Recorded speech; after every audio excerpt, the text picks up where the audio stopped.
Hi, everybody. Welcome to Sunset Stitches. My name is Trevor Conquergood, and this is Digi-Talk. Let me see here. I have a slide for this. Class number, Digi-Talk number 10, June 19th, 2024. Hope everybody's having a wonderful day today. It's so great to see you guys. It's nice to see Candy from Tulsa. Janita's here from Illinois. My friend Cheryl from Colorado's here. Hi, Wanda from West Tennessee. Welcome, everybody, to Sunset Stitches, which, of course, is here in the basement of my home in sunny Saskatoon, Saskatchewan, Canada.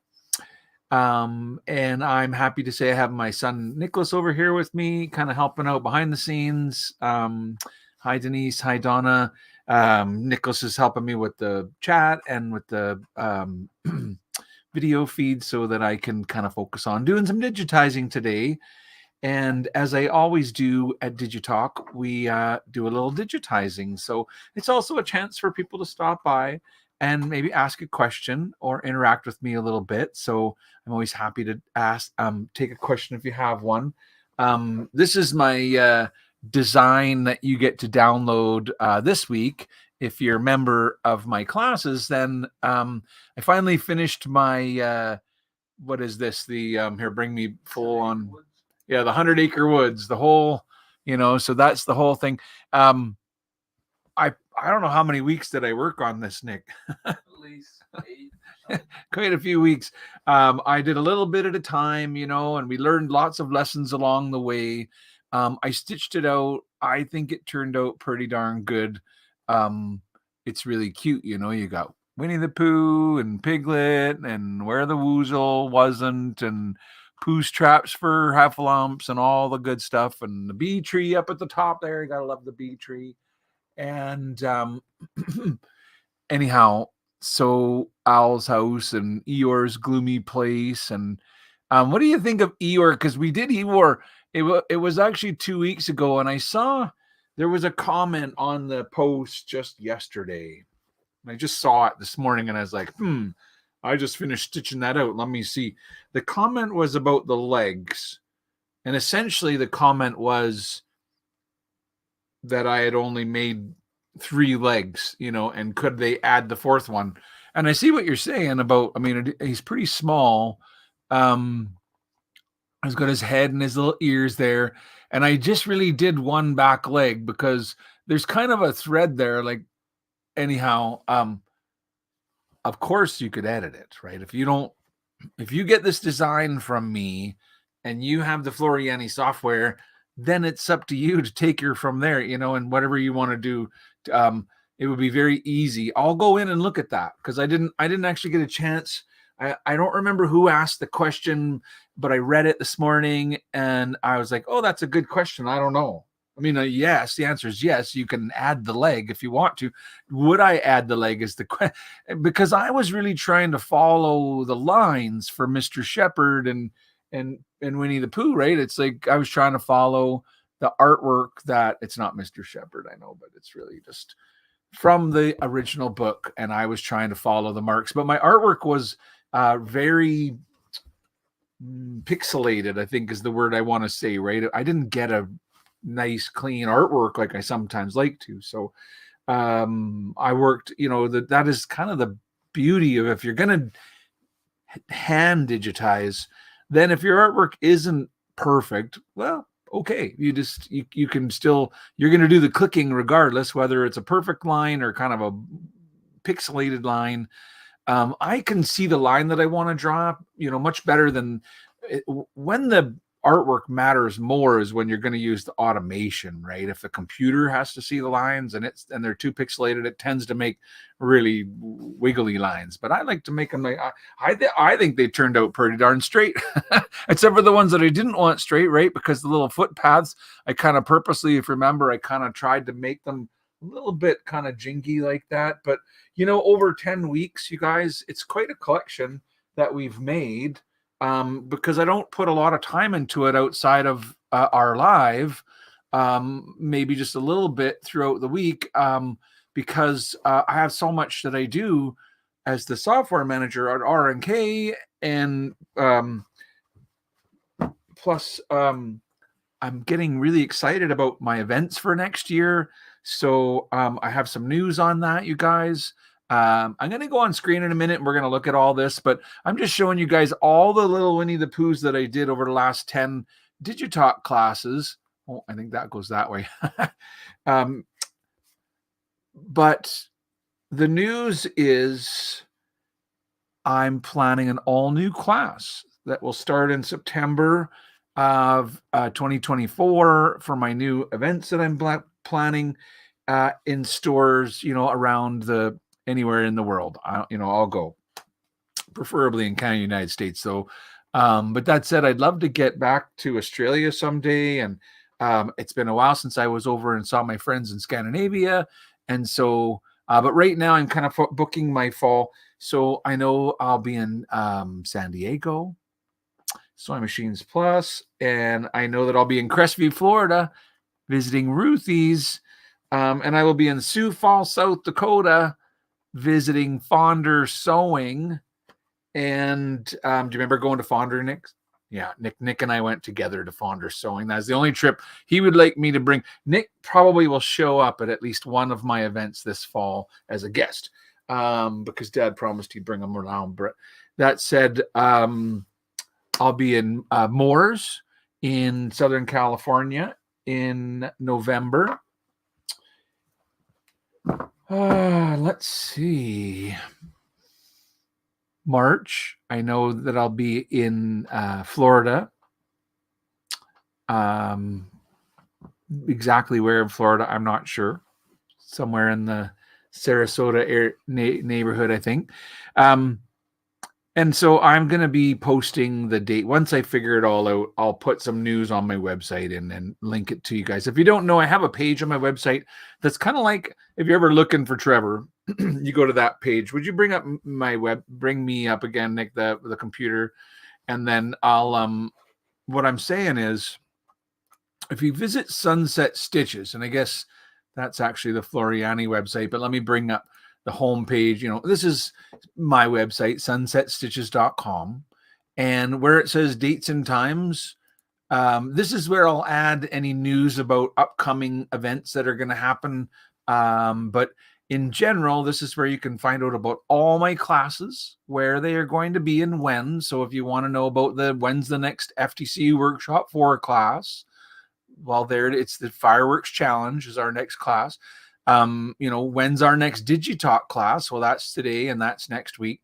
And here's the link, so if you're missing them or you can't figure out where to go, when am I live for Free Font Friday? So I have them booked until the end of June. And the members retreat. So I will add to this page as I update this page every week with what's going on. And so come on and check it out. That's how you can find me, dates or times. And if you do join as a member of Workshop 4, that's my latest, kind of workshop, you'll have access to the member download page, where you'll need to be a member to be able to log in to go to the member download page. So here I got to be able to answer a skill testing question to get logged into this. But once you're logged in, you'll be able to go to the Workshop 4. That gets you to the member download page, so you can get all of the past classes.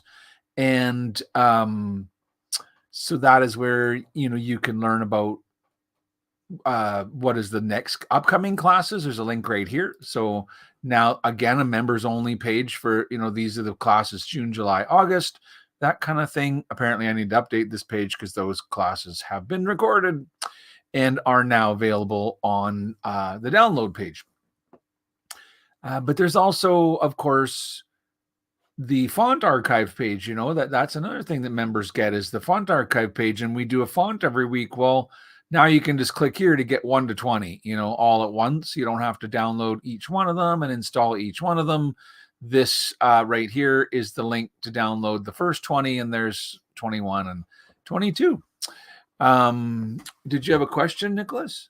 Debbie says, I'll let you read it, I guess. Oh, are you going to put it on the screen here? Yes, yeah. Oh, okay. Could I start with workshop 4? Yeah, like I recommend workshop 4 is the great place to start. To be honest, the best place to start is the Power Start classes. So when you come, those are the ones that are free. And so anybody can go to the Power Start and join as a member and get to go to these 4 classes and download them. Basically, you download them, and each class is like a folder that you're going to have on your computer. Inside of it, you're going to have a video to watch. You'll have a PDF to make your, kind of printable pages. I would start a binder, because just with the first 4 classes, you'll have, 20 pages or something like that. But then workshop 4, I think the book is currently at like 140 pages of all the downloads for workshop 4. And the answer to your question specifically is yes. You don't need to do workshop 1, 2, or 3. In fact, I don't recommend, for anybody that's starting today, don't recommend doing all that. You could I would say that you could watch them because the classes are all unique and they are all different. But there's no requirement to do them ahead of time. And workshop 4 is, we started right at the beginning of workshop 4.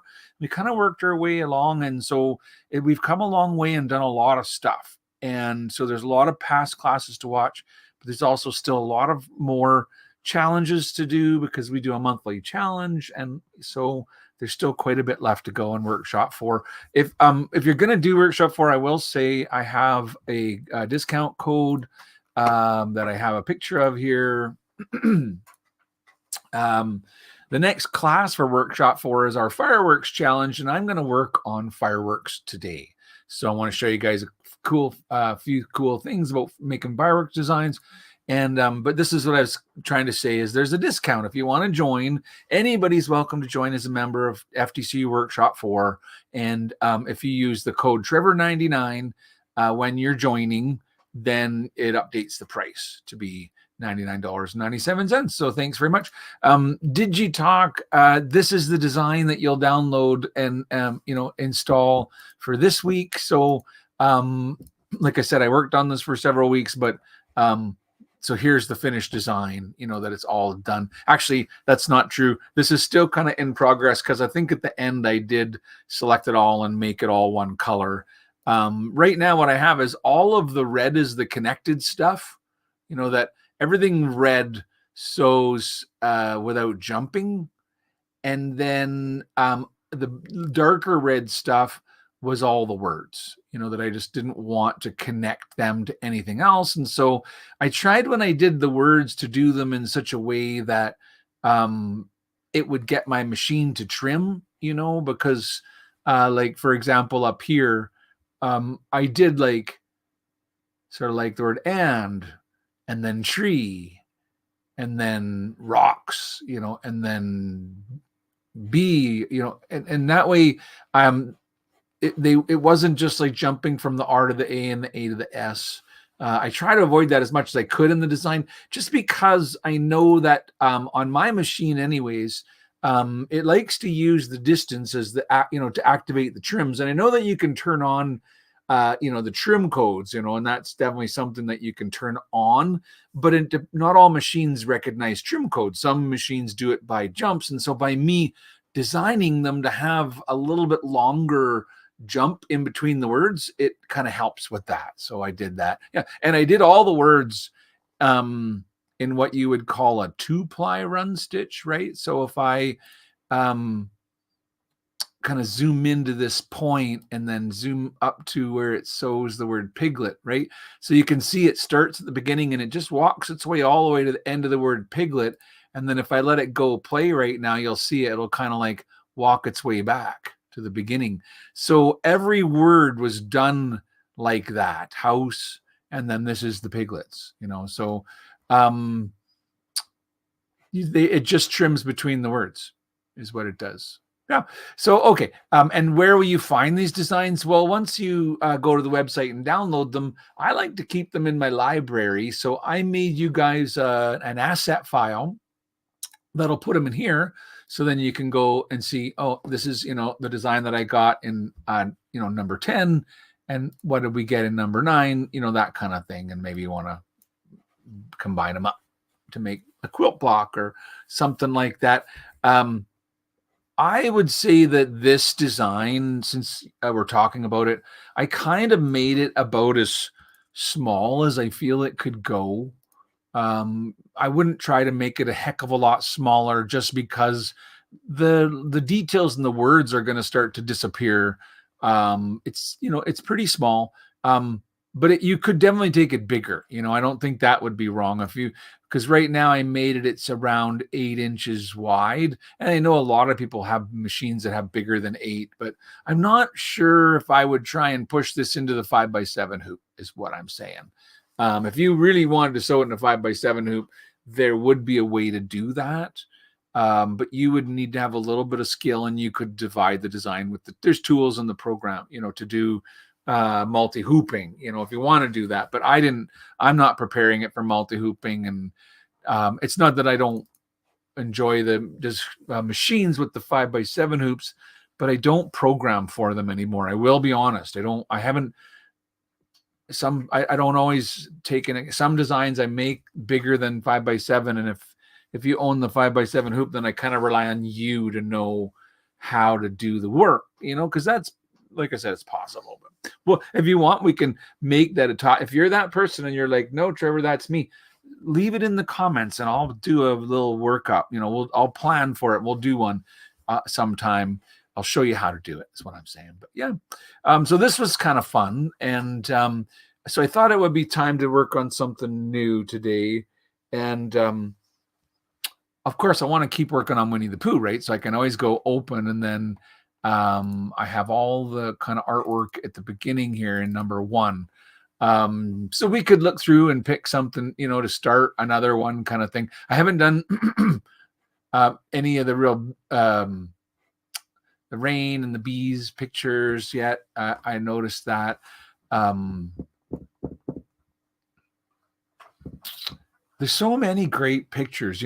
Somebody asked me, when are you going to move on from Winnie the Pooh? And I said, well, I don't know. There's a lot of pictures here. I could work on it for quite a while, couldn't I? I think my plan is to do a little bit of Winnie the Pooh and maybe a little, and not always Winnie the Pooh, and take feedback, right? What makes sense for this 1 hour Digi-Talk? I love to digitize and talk about it. So I like to take questions and get diverted a little bit. That's not wrong either. Here's a cute little one. So when I get a cute little one and I open it up, the first thing I'm like, well, how big is the picture? So I click on my backdrop tool to discover that it's currently here, and let's just do this in inches, 13 inches wide. So there's not a lot of detail in this drawing to make a 13-inch wide embroidery. Not that that wouldn't be possible, but I've been doing most of these quite small, right? So I figure that this is probably like a 3-incher, or a 2.5-incher kind of thing. So let's go with 3 inches, right? So just change my size in my properties box to 3. And now when I digitize it, it's 3 inches across, and that way, if you like to use a grid, you'll know the size of things by your grid. Or I like to work at a certain size on my screen, usually somewhere between 300% and as much as 600%. And as long as I am in that size range, I kind of have a great sense of how big is everything, how long is a stitch, when I make one. And before I get started, I always kind of try and center in on where's the center of my artwork. There's usually like a little X in it. That way I can say, okay, so I like to kind of start around maybe it's a weird thing, but if I can, when the machine's just sitting there resting and you push start, I just like the needle to start sewing.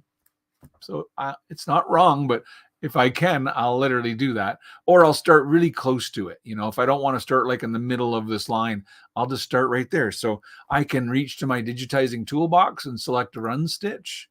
And then, just start walking down this line, as far as I want to. If I hold down control, it'll curve the line. Now I've reached, a fork in the road. Do you want to take it? I passed a bunch of forks along the way, didn't I? Fork. What's a fork in the road, Trevor? Well, what I mean is, you're following a line, but there's all these lines that touch it. When do you get to them? There's no right or wrong to that. just that I want to get them all. And I like to do what we call 2-ply run stitch, which means I will walk down along the bottom and around the bottom of this sort of like line, and then go right back around it again to get back to where I came from. So I drew both plies is what I'm saying. I'm not having the software make the second ply because it gives me a path to follow. And that's really why, is I can just walk out and then walk on back any old time I want to, you know. How do I get this all kind of connected together? I'm thinking maybe this is like something that kind of goes like this. So I'm just drawing the lines kind of that I see, but there's not a right or wrong. I'm maybe going to go like this and just connect that, because I hate making jumps if I don't have to. And I feel like it's a dandelion, I don't think this could be wrong. Same there, let's just skip across the old divide. And so when I click and I pull my cursor, it tells me how far I'm going. And I kind of make sure I try to shoot for 1.5 millimeters. That's my goal. But, sometimes I go 1 millimeter. Sometimes, I go 2 millimeters. There's not a perfect number. I try not to go. I usually use a run stitch with 2.5 or 3 as the length. So I usually try and, I'll do the clicking, but I don't want them to be too small. So I'll put in there. So it will only add a stitch if I go like from here to there, and I'm doing, if I pull this in at 7 away, then I know that the software will put the clicks in the middle. I don't have to do anything longer than 3 is what I'm saying, right? If it's a straight line, I can just draw the whole straight line and the software will put the parts in between. But what I can do here is I can be creative. I can draw my own kind of, make the thread go how I want it to. And I don't know what the heck it is. I have seen dandelions before. I'm pretty sure this is a dandelion, or it's some kind of a flower, but it sure looks like he's blowing the head off a dandelion. I didn't reread the story lately to be able to say unequivocally, but I kind of feel like that's what I'm looking at. So yeah, there you go. Did I do it right or wrong? I don't know. Here, I'm going to walk right to that point, and then I'm going to right click. So I made a line. You kind of can't see it because it's blue. So the first thing I'm going to do is select that blue line, pop up my old color palette, and change it to red. So now it's a lot easier to see what I drew. And it'll also make it easier to see what I'm drawing when we go forward, because it'll now be a red line instead of a blue line that we're kind of working with. And if I turn on 3D, you can see quite clearly what it kind of looks like. And so yeah, we'll do a jump. I'll probably jump to get to this one, but I'll connect all of that. I think I'll try to. I'd hate to have to do this and then that, because what I don't really, enjoy is sewing 10 stitches and then a stop and a trim, and 10 more stitches and a stop and a trim. I mean, if I can at least make it 20 stitches and chop and trim, it's better. All I'm saying is I try to reduce the number of times. So to me, that's like this whole thing will be all connected, and then there'll be trim, trim, trim will kind of be how it'll go. Yeah. So where are we now? I know that I left off right here, but I can turn on a marker that kind of helps me to follow. See the little black dot that I put on there?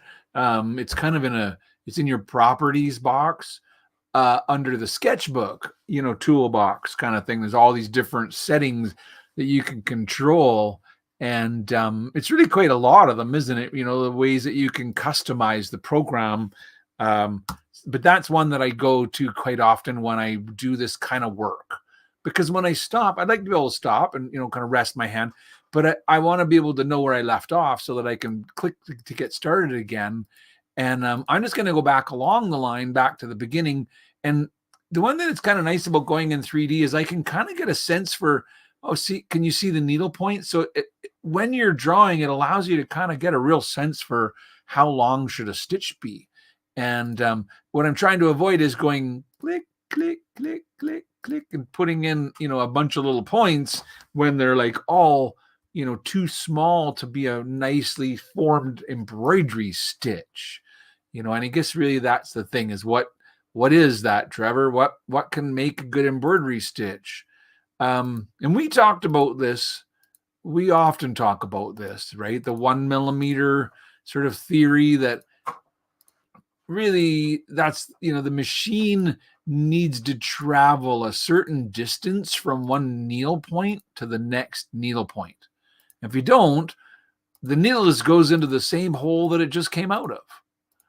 And you don't really form a nice embroidery stitch. You kind of form a hole with some bunch of stitches pushed into the backside. I don't know if that's fully accurate, but that's kind of my depiction of it is, yeah. Now here I'm trying to imagine where Piglet goes, right? And draw Piglet. And then, I guess that's like his shadow. And this is like the bush, or I don't know what I didn't. He's in the garden, right? So that's how it is. It's the leaves. They look like leaves, Trevor. So look, I can right click at any point in time and stop, and I can see what I've done now.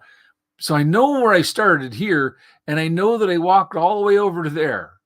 Everything that else is done in 2-ply, but this line is actually still a single, and I kind of keep track of that. Does that make sense to you? I'm going to know. So I could right now, I could go, let's do his head, get over to here. And then I could walk back again, and I would have done, the head 2-ply. And then if I walk back down the body to here, I'm working my way back to the beginning again is sort of the point, right? So when you get out to the end, that's what you do. You work your way back to the beginning. So I don't think I'm at the end yet. I could go any number of directions I could leave the head for the end, right? I could be like, no, let's do the body right now. Do all these little stripy lines. Let's do all the leaves. And then as we work our way back, we'll do the head last. There's no right, no wrong. It's just choices you got to make, that's what, and I think the choices sometimes are what stop people in their tracks. And they're like, I don't know which way to go, left or right. Which way should I go, Trevor?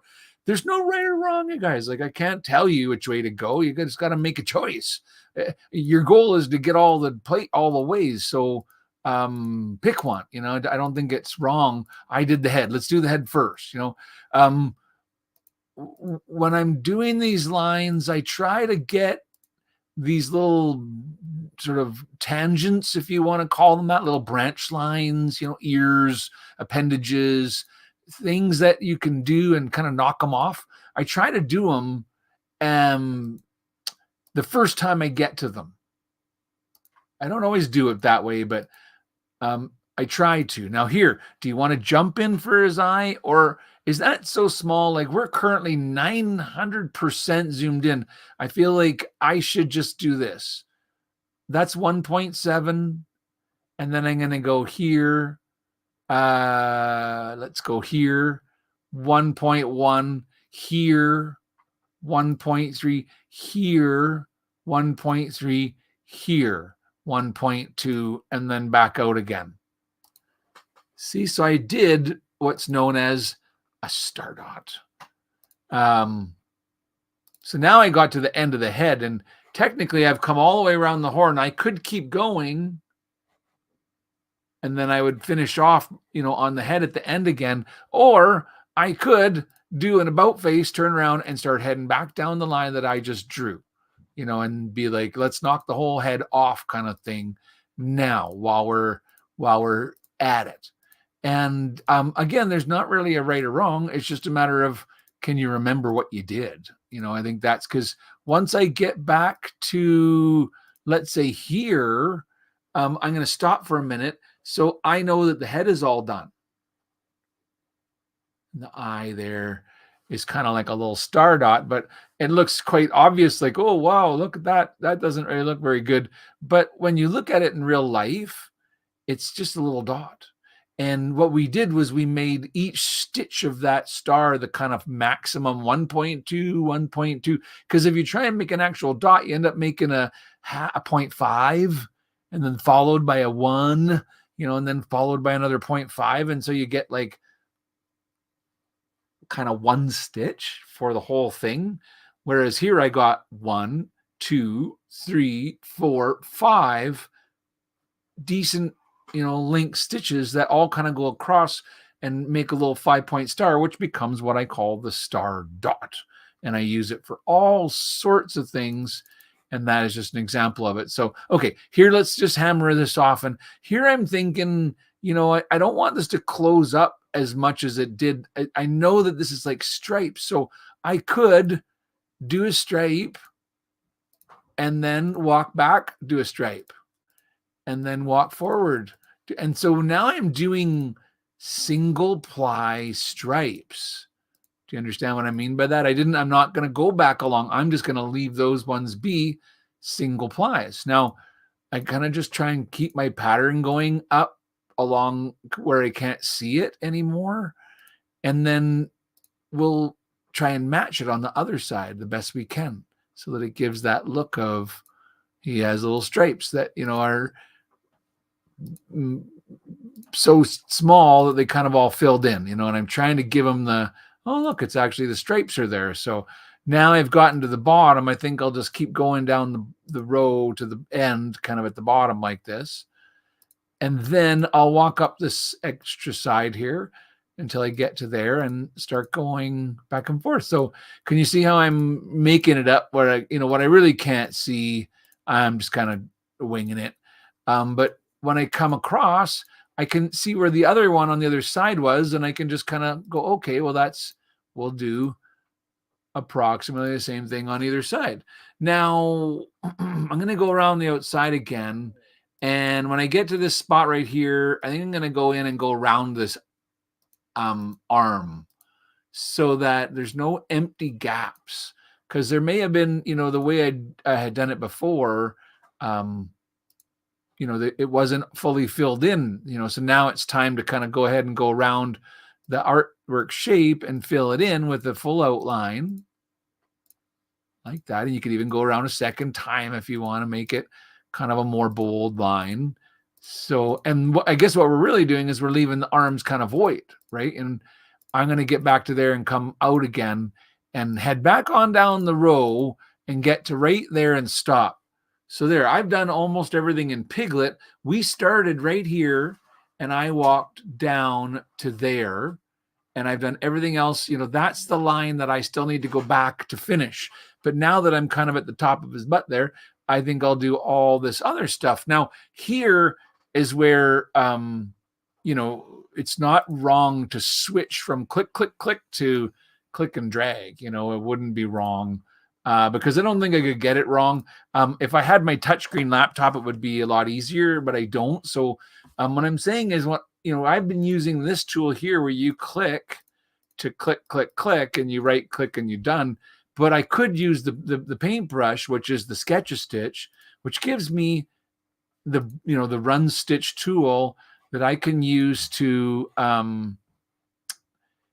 click and drag to draw the line. And then when I let go, it's instantly thread. So you click and drag and you let go. So if I was, pretend I didn't just make those ones and I kind of left off right here. So I can come down and I can kind of just draw what I think it should look like without really having to ever click. I'm just dragging now. And if I get to a point where I don't know, I want to see what it looks like, I can just stop and it shows me and I can be, okay, fine, let's keep going. And let's do this one here and, out here. And maybe it's this. And, I'm doing this with my mouse and it's not hard, but it's a lot faster if I grab a touchscreen laptop. I happen to have a touchscreen laptop and it makes that process a lot easier because I'm clicking on the picture and I can use a pencil, which makes it feel just a little bit more, I think the word I'm looking for is natural, to drawing. Because here I'm looking at the screen, but I'm scrubbing my mouse around. So although it's pretty quick and you could say it's going not bad, Trev, but it's not natural feeling. It's I kind of have to think about it. It's like driving the truck backwards when you're trying to do the trailering. I don't do it enough to be like, yeah, that's just second nature. I got to think about it all the time. And so that's kind of here how I feel with this. Here, I'll stop. You know, is it any faster? I don't know. Would it be wrong to switch back? No. And then I just go back to the other tool, and then I know that now I have to click to make the lines, and you know, and then I can click, click, click instead of clicking and dragging. So the thing with the click, click, click is it's a little more accurate. You know, I can kind of be, I can kind of hover for a minute and be like, here, here, here, here. No, yeah, right there, you know, and get it kind of right where you want it. Whereas with the click and drag, you're like, as you're hovering, it's, you know, kind of tracing and so that's, yeah, there's no right or wrong there is what I'm saying. But the click and drag is faster, and the click, click, click is more predictable, I think is the right word. So there. If you do the click and drag and then it's faster, you can go back and make changes later. And that was one of the questions with the Eeyore one that we were talking about, right? Was I'm going to go in just a moment here and stop. I'm almost done this design anyway, but I'm going to stop and look at the Eeyore. You know, there was a question on my Facebook about Eeyore's legs. And the answer is yes. If you want to edit, like I can stop at any time and be like, I wish that line didn't go across there. You know, I wish you could fix that. Well, I can. I need to select that line. I need to go to my shape tool and be like, well, when I sketch stitched it, it put a point here, but it's not following it. And so, you know, maybe I need to make it a little farther, or maybe I need to change it to be a line instead of a curve. You know, and I think that that's one of the main differences is you get a lot of curve points when you draw with the Sketch-A-Stitch, whereas I can get the line points.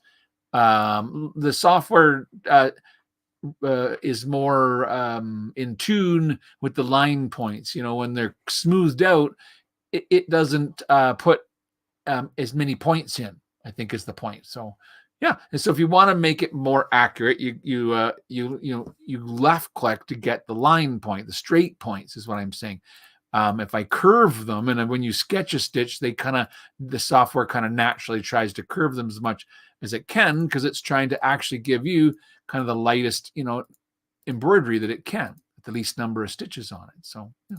I don't know, am I getting any questions today, or is everybody just mesmerized by me clicking points here? Can you Sketch-A-Stitch on the iPad? Someone asked. You can. Sketch-A-Stitch has an iPad companion app. I think you can actually get it on your iPad, just like you can get Floriani on your desktop. The Sketch-A-Stitch comes with the iPad app. And so then you can use your iPad to do like the sketching. And then what happens is you end up sharing it back to your computer because the iPad doesn't give you the ability to put it on the USB and like take it to your embroidery machine. And so what we do is we can sketch on the iPad. And then when we're done, we can sort of like save it. And you know how on an iPad or like on an iPhone, you have a share button? Then the app has a share button and you can, and literally you share it back to your computer. You can share it by email. Like a lot of times I just email it to myself, or if you have a Mac computer, you can like, what am I trying to say? You know, send it like with messages or anyway, it's however you want to share it, but probably the easiest way is email.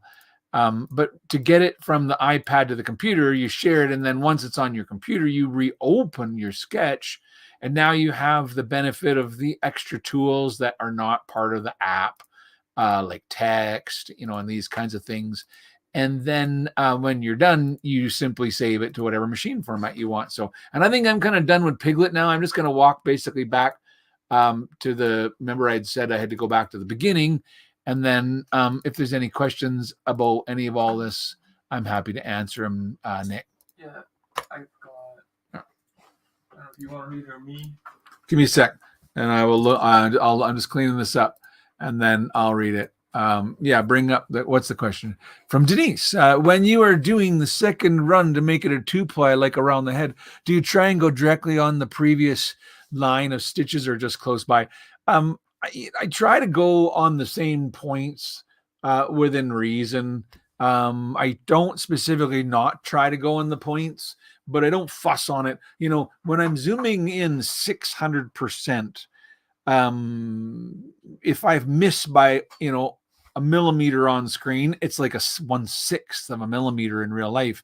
And so I guess the point there is don't fuss over nothing, right? Don't be slowing down to try and get everything perfect at the 1000% range. But that said, when I go out a line and I come back at it, probably trying to hit the same needle points, it kind of organizes the stitching anyway, so that the needle points will hit the same points kind of there and back. If you take alternating points in between, then your needle points will actually be kind of stepping in between, and it's not wrong or right. But if I usually go with the same needle points both ways, and then the stitches are more defined looking. I think if you do, out one way and then on the way back, you step in the middle of them all, which is possible to do, then the stitch itself is less defined and is a little bit more kind of like shorter looking. Anyway, it's maybe a preference. Yeah. Is there another question? Oh, That was kind of the main one. yeah. The iPad, I'll be honest, I always, because I have also the touchscreen laptop, I always go to there. It handicaps me. I don't want to use the iPad because it's better in the app. And why is it better? Well, because I'm more comfortable with it. The zoom is easier to do because in the app, naturally with an app, I want to pinch it and zoom it. But then what happens is the toolbars move off, and so there's actually a zoom tool you have to use, and it's really just learning. And it's not there's not a right or wrong, but I will be honest that because I have the touchscreen laptop, that's where I like to do most of my sketching, or I just use my old mouse like I was doing here today. So okay, we did Piglet, and I wanted to talk a little bit about the firework challenge, because the firework challenge is a lot of fun, and everybody that's in workshop 4.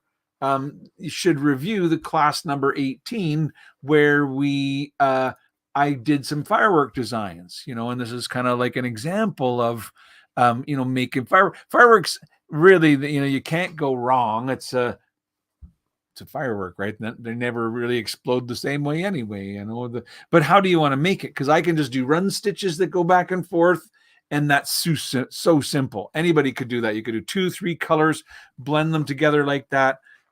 Somewhere here I have that exact stitch out right here. And this is really very quick and easy to do. You can do multiple colors, and if you got the sketch a stitch, it's like woo woo woo, very easy to do. If you're clicking, it's not hard either. It just takes a little bit longer. But this one here is more animated. Right now, I look at the smoke on the rocket and how it starts out really small here and gets bigger and bigger. So now we're using the software. It's not just me doing the clicking and dragging and using a run stitch. Now I'm taking advantage of the tools in the program. So I thought we'd look a little bit about that today. And if you guys have any questions about that, but hopefully everybody is working on a design for the challenge, right? So if I click on my pencil tool and I click, and let's just draw a line. Click, click, click. Oh, here, on a backspace. Here, I'll show you what. Right click. So my line is kind of square, like squared up.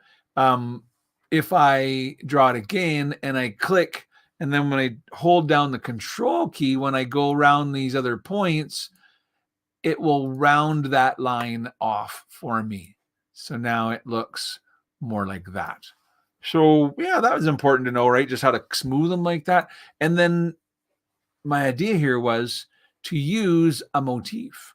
So if I select along this line, yes, I can make it a run stitch, that's easy. But if I make it a motif, then I get to do like a different kind of pattern on there. And there was all kinds of patterns that we could choose to put on there. And what we were doing in class was using the variable size. In variable size, you could go increasing in size, or decreasing in size. So if I go increasing, you can see here they're smaller and then they get bigger as they go kind of from where I drew it to the outer side. And I can, if I make this size bigger, it'll be more dramatic. You'll say, oh, wow, it really gets bigger like that. So, but that could be kind of a fun way to make fireworks like this, right? To draw a line, and draw another line, and you just curve them a little bit. And I'm not obviously following the artwork exactly. I'm just making a line like this, turn it into a motif. Select your motif pattern, whichever it is, set the size, and then tell it to have an increasing pattern like that. But you can, for example, if you were like, oh, I want to do a different pattern, I'm exploring now, now that I've done all this, I'm like, maybe this one, maybe that one. So who knows? You find one that you feel like might be just the perfect one, and you want to use it again. You wanted to do them all like that. So now I'm like, oh, I wish I did this one instead of that one. So I can right click and say copy settings. And then I can select the other one and I can paste settings. So how cool is that? You can, like what if you're, when you're doing them, but this was kind of the idea, was to take an artwork like this and, use some of these interesting techniques that the program kind of offers us to make a design, or just do a total sketch, and that was the other way of doing it, was just, you could literally take the sketchy tool and choose a color from your color palette. So it's down here. Maybe we'll go with actually let's do a contrasting color, because if I sketch red on red, I won't see it, right? So I can actually do blue over the red. Then it kind of makes it easier to follow my line, so that when I'm drawing it, it's not a red line on the red. So I can easily kind of sketch to draw, the shape. I could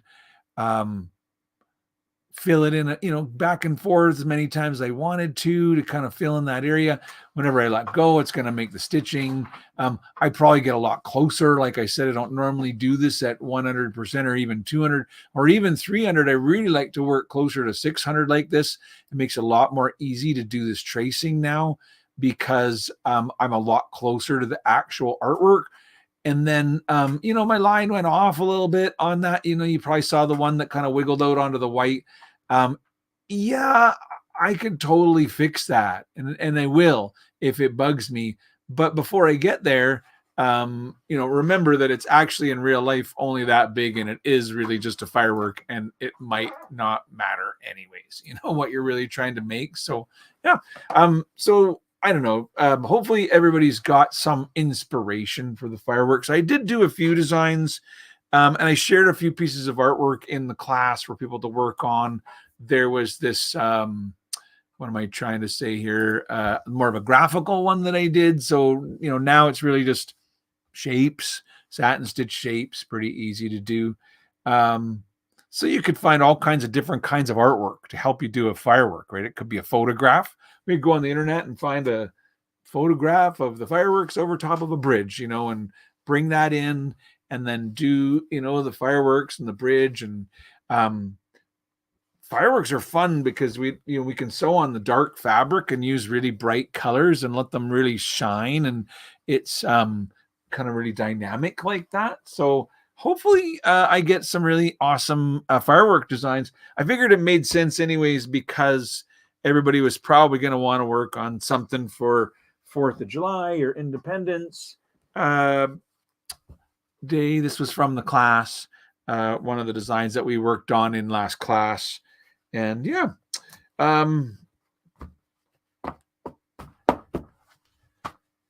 So how's everybody doing in the chat box here? I'm just going to check in. I'm sore today. Nicholas and I went out to help my dad yesterday.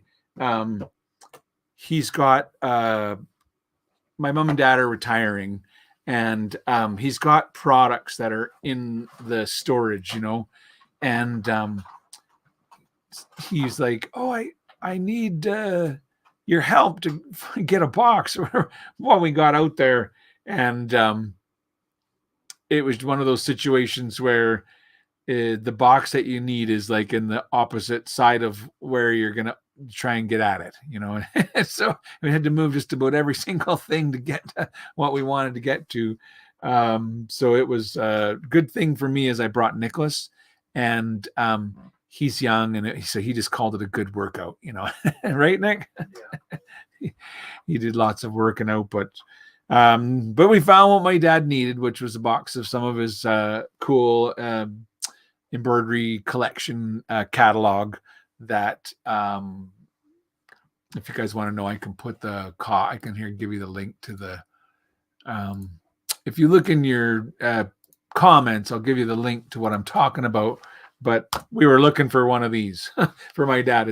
It's an embroidery design collection. I don't have one here to show you, but it's like a color book. You know, it's a box with books in it. So but he had a lot of boxes. You know, at Stitchitize, we did almost 100,000 embroidery designs. You know, the file folder system was outstanding. It's like, you know, when you go to the doctor's office and they've got all the file folders for all the patients and they're on like sliding lateral, you know, 2 deep file. We had one of those. I don't even know how many. I want to say it was 24 feet long, you know, or it might have been bigger, but for over 25 years, we made file folders for every embroidery design that we made. You know, most of those were custom digitized corporate logos, and they're little treasures, you know, like literally cute little treasures. Candy says, I have that. You're so sweet, Candy. Thank you for getting my mom and dad's. Really, you guys, that helps my mom and dad so much, right? When people order those, it's like, you know, just a little extra money when you're retired is so nice to get a few orders like that. So I told them, I don't mind to help you guys send, you know, email once in a while, but you got to do the work, Dad, and do the mailing and the shipping and that. But so yeah, Cindy noticed my, you know why? Because it's summertime here, and so it gets quite warm outside, which means the furnace won't run. But down here in the basement, it's quite cool. Let's put it that way. Come July, I get a lot of visitors at Sunset Stitches because suddenly my teenage daughter will be downstairs saying, "Oh, it's nice and cool down in the basement." So but so yeah, I dressed warm this morning because I was kind of stiff from helping my dad find those embroidery collections yesterday so that he could fill up a couple of orders that he had. So that was awesome. Yeah. So hopefully everybody's going to do a nice firework design for the challenge that's up next month. So yeah, Virginia says no basement to escape to in Florida. I don't know why. Basements are definitely a thing here. Like every house has one kind of thing. But I know that I feel like I'm in the dungeons. I spend too much time underground, like a little more sunlight. But my thread likes it down here. Let's put it that way, because there's no real direct sunlight on any of the fibers, you know, that I can put them up on the wall. It's not dusty down here either. And so it's really kind of an ideal place for a sewing studio, other than I prefer natural lighting. And as you can see, I've got a big light, you know, that I put on to make the place nice and bright, so I can take photographs and I can see what the heck I'm doing just in general, thread the needle. Elaine says it's just made it to 70 degrees in Denver. So it's, you know, we don't, that's the funny thing out here in the West. We do not have that heat that I'm reading about that's happening out East right now, the big heat dome or whatever. Here in the West, it's been kind of a cooler summer so far. We haven't had a bunch of hot stuff yet, but yeah, but I'm not complaining. Just put on an extra sweater is all you noticed. Hey, Cindy says the first house she's owned without a basement drives me nuts. Yeah, it would kind of, you know, and where do you store all your stuff, right? Anyway, you got to have some place to store your stuff. So thank you very much to everybody that stopped by and did a little digitizing with me and a little bit of chatting. There is a class tomorrow for anybody that's in FTCU workshop number 3. So that is actually a past workshop that's typically finished, but we decided to do a members retreat this year. And so I actually did a members retreat for my workshop 1, 2, and 3.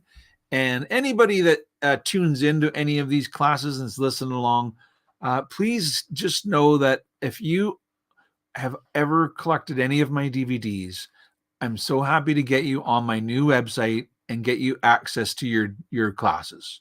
And there are new classes that you maybe haven't had yet that are part of those past workshops. So the point there is all you got to do is join. You know, as a free member, there's a couple of free options. You can join for the Power Start classes for free. And then once you join, send me an email and be like, Trevor, I recently, I previously purchased workshop 1, 2, and 3 or whatever it was. And can I get access to them on your new website? And then I can look you up and I just turn it on. It's as easy as that for me to do that. And I'm happy to do that for anybody that has purchased those. Back when I did those workshops, everything was sent out by email. So you would have registered, and every class that happened, I would have emailed you the link to it. Well, now it's all on my website. We have a new website thanks to my son Nick here who helped me make the website, and we've got all our workshops on it, and the embroidery clubs are all the downloads are there, and any new classes get added to there. So, but yeah, hi Phyllis, so nice to see you today, and Elaine. Cheryl said she's coming tomorrow. The workshop 3 member retreat was on specialty stitches. And we really did have some fun in the specialty stitches in the first class. So it was a 2-part workshop, and we're halfway through. So tomorrow's the second part. So yeah, hopefully we'll see you guys there. I will be working on specialty stitches and okay. So we're right around the top of the hour, Nick, and I'm just kind of checking in with everybody to say thank you so much for coming today to Digi-Talk. Don't forget to stop in and download your Winnie the Pooh designs. I'm pretty happy with this one here. So cute with all the little text in there. And anyhow, I did a new one today. What was it? Piglets blowing the...